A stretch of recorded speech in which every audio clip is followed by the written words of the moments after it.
Assalamualaikum warahmatullahi wabarakatuh. Salam sejahtera buat kita semua. Perkenalkan, saya Ferdinand Hamonangan Sitorus.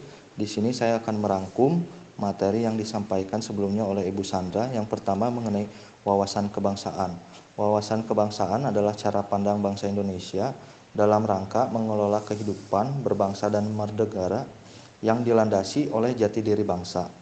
Hal itu juga yang bersumber dari Pancasila, Undang-Undang Dasar Negara Republik Indonesia, NKRI, dan Bhinneka Tunggal Ika. Adapun 4 konsensus dasar berbangsa dan bernegara, yakni yang pertama adalah Pancasila. Pancasila sebagai ideologi negara, pandangan hidup bangsa, dasar negara, dan sumber dari segala sumber hukum Indonesia. Yang kedua yakni Undang-Undang Dasar 1945 yang memiliki fungsi sebagai pembatasan kekuasaan pemerintah, yang mana apabila kekuasaan pemerintah tidak bersifat sewenang-wenang, maka hak warga negara akan terlindungi. Hal ini juga dinamakan konstitusionalisme. Yang ketiga mengenai Bhinneka Tunggal Ika, yang artinya berbeda-beda tetapi tetap satu pada hakikatnya. Meskipun secara keseluruhan memiliki perbedaan, tetapi pada hakikatnya satu bangsa dan negara Republik Indonesia. Yang keempat adalah NKRI, sebagaimana dalam pembukaan Undang-Undang Dasar 1945 terdapat 4 tujuan dari negara Indonesia. Materi yang kedua mengenai analisis isu kontemporer. Yang pertama mengenai narkotika dan yang kedua mengenai radikalisme. Narkotika sendiri merupakan musuh kita bersama yang harus diperangi, khususnya mengenai generasi muda. Oleh sebab itu, harus ada tindakan-tindakan pencegahan baik dalam keluarga, sekolah, dalam pendidikan, maupun di lingkungan sosial.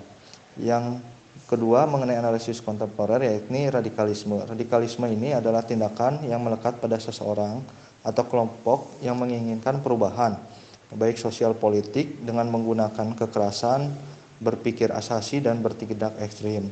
Materi yang ketiga mengenai bela negara. Bela negara di sini adalah sikap kita secara fisik, mental, sosial, dan adanya kebulatan, sikap tekad, kejujuran, ikhlas, sadar, dan rela berkorban, cinta NKRI dengan merawat dan menjaga kelangsungan hidup. Tadi kita sempat berdiskusi mengenai contoh bela negara. Yang pertama sikap melayani. Sikap melayani ini ditunjukkan di instansi masing-masing dan juga ikut serta dalam setiap pelaksanaan kegiatan yang ada di satker masing-masing. Yang ketiga mengenai tunduk atau melakukan perintah atasan.